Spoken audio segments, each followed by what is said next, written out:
So guys, welcome to my best Android applications for July 2017.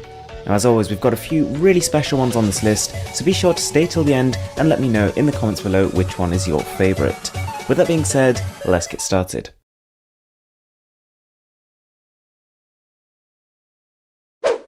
So, first on the list is App Lock, and essentially its functionality boils down to this. You can choose any combination of services, applications and commands to be locked, and any time an application has been locked, it means that only you can access it.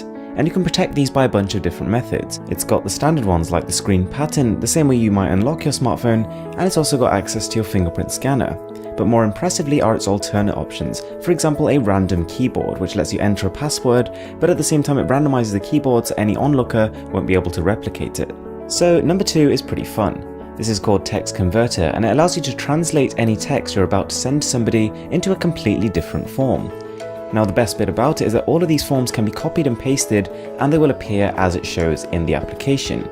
You can put your words into patterns, you can translate them into entirely different looking fonts, or you can even flip them upside down. And most of the time when I tried this, I got some pretty impressive reactions. So next up we've got Spicy. Now what this allows you to do, and this is probably more tailored for the parents among you, it allows you to completely monitor the activity on another smartphone. So the other phone could be an Android phone, it could be an iOS phone, it doesn't really matter. But the truly impressive thing here was the extent to which you can monitor the activity on the other device.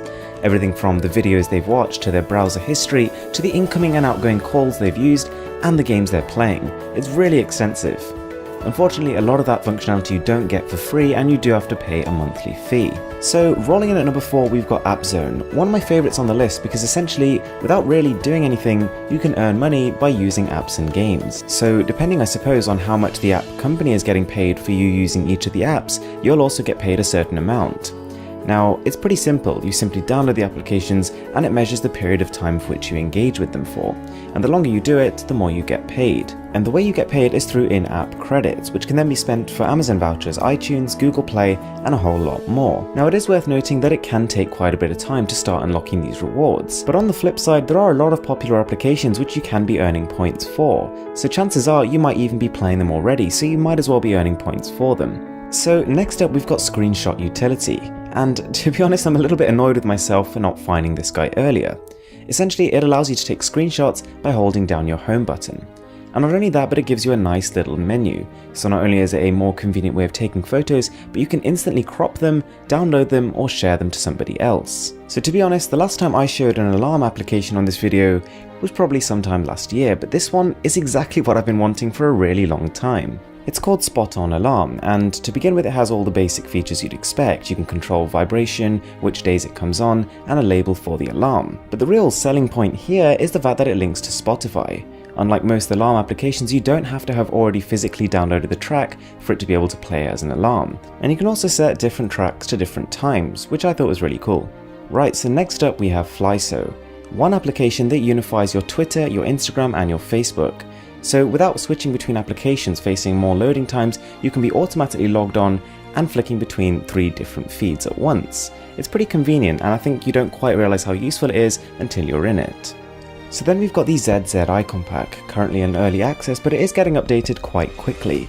And this has to be one of the most precise, most elegant and most refined icon packs I've used. Whilst the icons don't necessarily share a consistent shape, which are normally the kind of packs I go for, they just look so polished. They're really colourful, they're really bright and super high resolution. The only downside being that right now there just aren't quite enough icons there to really make much use of it, but it might be worth downloading it now and seeing where it goes. Next up, Wrap Up, and this is kind of like the voice recorder that you probably should have had to begin with. So the main feature here is the ability to have highlights. So normally when you're listening to a speech, there are probably only a few small sections which you really need to listen to, and this one really brings those to life. So for these sections you can easily skip between them, you can add notes for them, and you can come back to those specific points at any one time. So also in early access we've got Light X, which is one photo editing application that fits in the functionality of about 4 other ones. There are so many options here. And these aren't just basic options. They span from being able to add simple filters, the kind you might see on Instagram and Twitter, all the way to being able to manipulate individual objects. You've got your standard stuff like your vignettes and your shadows, but at the same time, you can actually manipulate perspective and let the image auto-correct itself. And it genuinely looks, after post-processing, that it's originally been taken from that angle. Super impressive stuff. So guys, I really hope you enjoyed that video of best Android apps. If you did, be sure to drop a like and let me know in the comments down below which one was your favourite. With that being said, I'm Mr. Who's the Boss, and I'm signing out.